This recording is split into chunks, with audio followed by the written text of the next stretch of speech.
Hi everyone! I really wanted to start the new year off on a good foot reading-wise. Although I didn't exactly read super often in January, there were quite a few days where I read nothing at all. But that said, I managed to read 5 books by the end of the month. Granted, they were all very short books, but hey, a book's a book. Let me take the wins where I can get them. I'm really happy to report that for the most part, I really enjoyed everything I read this month. I feel like the more I read, the more I get to learn the nuances of my personal particular reading tastes. So it's really nice to be able to pick out a book with near certainty that you'll enjoy it, or at least take something away from it. And I'd say January was a pretty good month in other areas as well. I watched some good movies. I saw Little Miss Sunshine for the first time, great movie. I watched American Psycho for the second time, one of my absolute favorites. I think the first time I watched that was in January of 2023, so it's been a second. I listened to some good music, mostly Sweet's Greatest Hits on repeat. I also listened to Evil Dead the Musical because I have very refined musical sensibilities, in case, obviously. But yeah, without further ado, here's every book I read in January of 2025. The first book I read was Mr. Fox by Helen Oyemi. This follows a 1930s fiction writer named St. John Fox and his muse named Mary.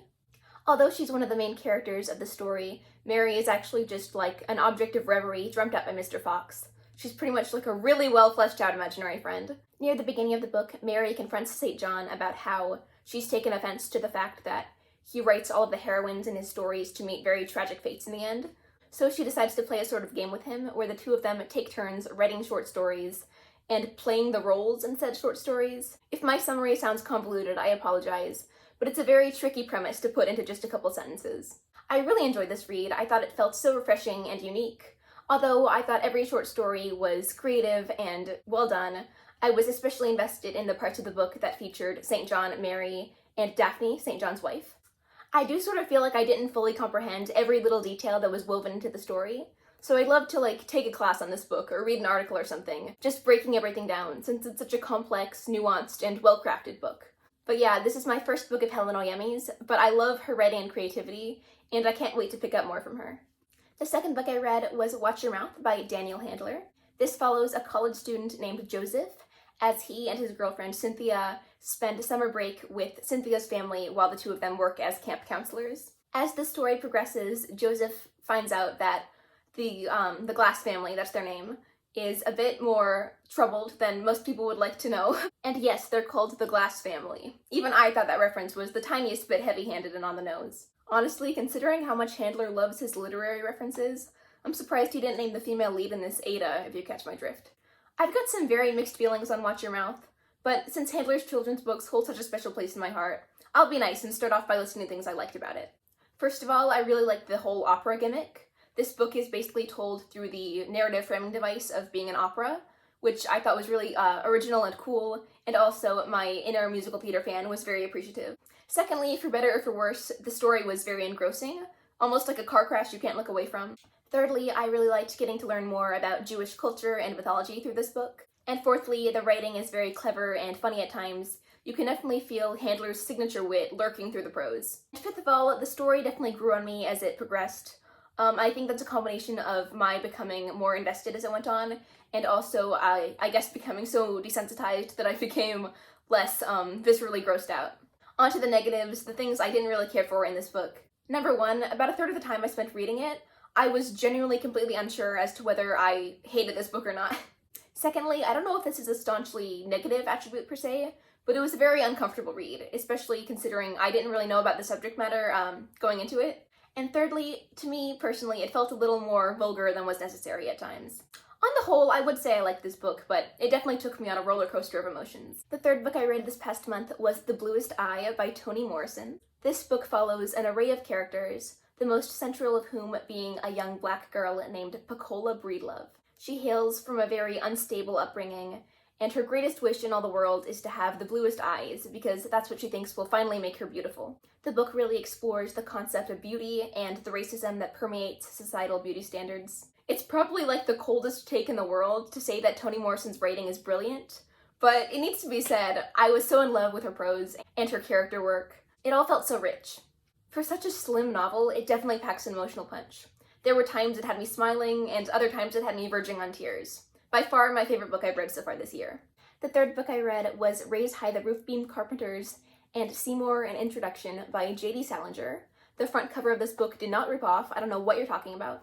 I went through a Salinger phase back in 2023 when I read The Catcher in the Rye, Franny and Zooey, and 9 Stories.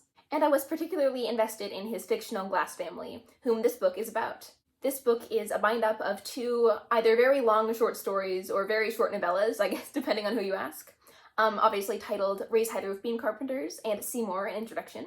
And they're both told from the perspective of the second eldest Glass child, Buddy Glass. I've always loved how talented Salinger was at imbuing mundane situations with intrigue, but I forgot how skilled of a wordsmith he was. I really like the prose in this book. Raise High the Roof Bean Carpenters follows Buddy on the wedding day of his older brother Seymour.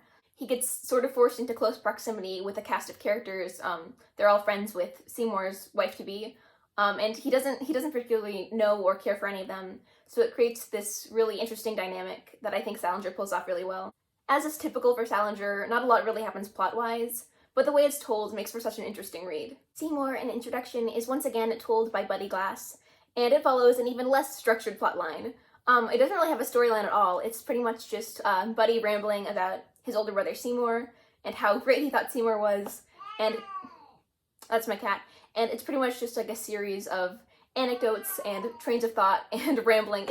It's pretty much like 99.9% rambling. So if that's not your cup of tea, I totally understand. Especially considering his voice, like his writing style, can come off as very annoying or smug. But I personally loved it. I thought it was so intriguing. I'm ashamed to admit that I was won over by all the em dashes and parenthetical phrases littered throughout. I feel like that's kind of a tricky inclusion to pull off, but I think Salinger did a good job of it. And of course, I always love getting to learn more about the Glass family lore, even if it is via just a yap session. And the 5th and final book I read in January was Play It As It Lays by Joan Didion. I've heard this pitched as, for lack of a better term, a less trashy version of Valley of the Dolls. And I do sort of see the similarities there. They both follow aspiring Hollywood actresses with like mental health issues and problematic relationships. Just to clarify, I'm not dunking on Valley of the Dolls whatsoever. I adore that book.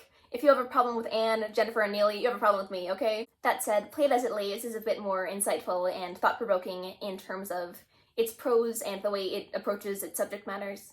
Play It As It Lays follows an actress named Mariah and all the ups and downs she experiences in her career and her mental health.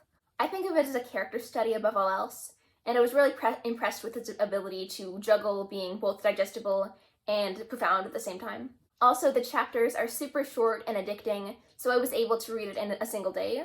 I really put my mind to it and set out to finish the whole thing in a day, and I did it, so yay me. But yeah, overall, this was a great book, and I can't wait to read more from Joan Didion. That's all I have for today. That was every book I read in January of 2025. To briefly recap, to Mr. Fox, I would give a solid 4 out of 5 stars. To Watch Your Mouth, I would give a very, very reluctant 4 out of 5 stars. The Bluest Eye, I would give 4.5 out of 5 stars. Raise High and Seymour, I would give 4 out of 5 stars as well. Play It As It Lays, I would also give 4 out of 5 stars. So it was a pretty good reading month overall, I'd say. As always, thank you so very much for watching. I hope you're having a wonderful day. I hope you're reading some good books, and I can't wait to see you next time. Bye-bye!